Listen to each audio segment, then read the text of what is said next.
All right, welcome back. This is going to be a 1500 round update on my 6 arc rifle here. I have a bunch of videos on this gun on the channel as well, some matches. So check that out to kind of see some of the background and match performance for this rifle. So 1500 rounds, not the highest round count ever on a rifle, but I think people are interested in kind of the steps along the way for a 6 arc gun.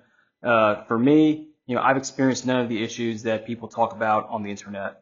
My bolt still works just the same way as on day one. Nothing's broken. My gas tube is not blocked, and my Geisley magazines still work great. So if you guys thought you were going to click on this video and see, clogged gas tubes and cracked bolts, sorry, none of that here today. What I have changed on this rifle since the last video is I went with a new optic. So this is the Loophole Mark V. This is their military contract optic. So I was able to get one, fortunately enough. So I threw one on this gun. I'm riding it in a Reptilia mount. So this is their 35 millimeter mount, which matches up to the Mark V. And then this is their top ring for the Aimpoint Acro. So I'm using an Acro P1 on this rifle, and I have no issues with that. If you look at how the Mark V and the Acro sit in this mount, the relation between the Acro and the top turret, I think it's pretty clear that this is the combination that Reptilia made this mount for. So if you get a Mark V, 3 to 18 or 3.6 to 18 rather, highly recommend the Reptilia mount. I've been a big fan of them for a long time, and this is just a winning combination. Very, very simple there, and no issues. So previously I had a Mark VI on this rifle. So the key difference being that, the Mark VI is a by 6 zoom ratio. So it is a true 3 to 18, whereas the Mark V is a 5 power, zoom ratio. So it's 3.6 to 18. The Mark VI is 34 millimeters. The Mark V is 35 millimeters. So essentially, I do agree the Mark V is just a little bit better, than the Mark VI in terms of clarity, eye box, all that kind of stuff. But if you're shooting on 18 power, you're still shooting on 18 power, and you need to have a correct eye box. I have no issues with this optic. I like the Tremor 3. I know a lot of people don't like it. To me, I use the wind dots on occasion, and if I don't use them, they don't bother me. I'm not distracted by wind dots. I don't think that they obscure anything in my field of view. So, if you're a gas gun precision shooter, you go shoot .5 performance and you dial at every stage, and then your wind dots don't mean anything anymore, well, that's fine because you're dialing on every stage, so you can just ignore the wind dots anyway. So I don't think that the Tremor 3 really rates the hate that it gets. I like it, but if you want to shoot Mil XT or something else, that's totally fine. I don't have an issue with those reticles either. So most of the ammo through this gun has all been the Hornady 108 grain. So no issues there. I get some pretty consistent SDs from it. And that is kind of why, my round count is still, well below 2,000, 3,000, 5,000 rounds.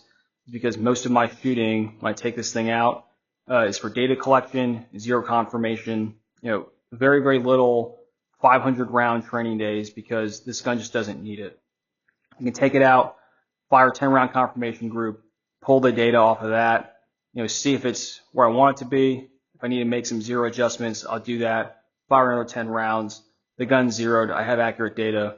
So I'm not going to, shoot this thing for another 500 rounds because there really isn't any point to it. You can get a lot of the training that you need for a 6 arc, a 6.5 Creedmoor, or 308 gas gun with a 5.56. So if the cost of this ammunition intimidates you, I would say, one, it really isn't that expensive when you start comparing it to 7.62 or 5.56 precision ammo. But the flip side too is you can do all your training with 55 grain ball pretty much, get data collection, understand the differences between the two guns, and you go forth and you don't got to put a super high round count on this gun. As far as other changes to the rifle, really nothing. So still got the Surefire brake, very happy with that. I started off with a flash hider, went to the brake. The shooting was obviously easier from there.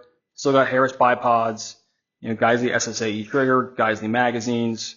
Still got my Sun and Shadow cheek riser. Still got my Vickers sling that's padded. So this is basically a stabilized, ecosystem with this rifle. So that's going to let me now go forward in the future, and when there's an issue, I can start isolating things as opposed to wondering in which variable I changed. If I get, a massive jump in SD and, everything starts going haywire, I don't shoot accurately, well, now I can see, did I change ammo? Is it a different lot? And that's the answer, rather than wondering, did something go on in this rifle? Overall, super satisfied with this. It does everything that I want it to do. It does all the things that I wanted a 308 precision gas gun to do, but it is lighter, it's shorter, and I get better external ballistics with this rifle than with, a 308. So if you are on the fence about 6 ARC, I would say it's definitely here to stay. It lives up to the hype, and you can get it today shipped to your house as opposed to some competing cartridge that may or may not exist in the future and just simply isn't as available. So 1,500 rounds, 1,590 according to my data book. No issues, no problems, just as accurate as day one. I think this is a winner, and I'm curious to hear what you guys think about 6 ARC. Thanks.